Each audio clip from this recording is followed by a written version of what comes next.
वज़ीर आज़म की मुशीर राना सनाउल्लाह ने कहा है कि मुल्क में मईशत बेहतर हुई है और आइंदा बजट में अवाम को रिलीफ मिलेगा। उन्होंने आम आदमी के लिए खुशहाली का प्रोग्राम शुरू करने का इंदिया भी दिया। डॉक्टर फारूक सत्तार ने मुतालबा किया कि टैक्स के बेस को वसी किया जाए। वडेरों और जागीरदारों की काबिल टैक्स आमदनी पर भी टैक्स लगना चाहिए। दोनों रहनुमा गवर्नर हाउस कराची में मीडिया से बात कर रहे थे। अब वक्त है कि इकनॉमिक टीम की, हुकूमत की, वज़ीर आज़म की सरबराही में मेहनत से जो है वो इकनॉमिक रिवाइवल हुआ है और अब इंशाअल्लाह ताला जो बजट आने वाला है उसमें आम आदमी के लिए खुशखबरी भी होगी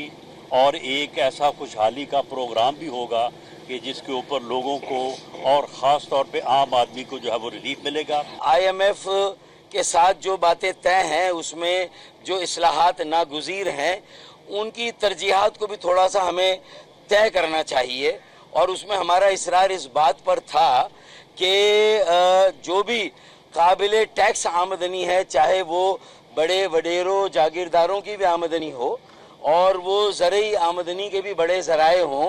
अगर तनख्वाहदार तबके पर टैक्स लग सकता है और लगता है आम आदमी पर इनडायरेक्ट टैक्स, कोई भी अशियाए सर्फ वो ख़रीदता है तो उसे वो टैक्स देना पड़ता है इनडायरेक्ट टैक्स, तो हमें थोड़ा सा जो डायरेक्ट टैक्स है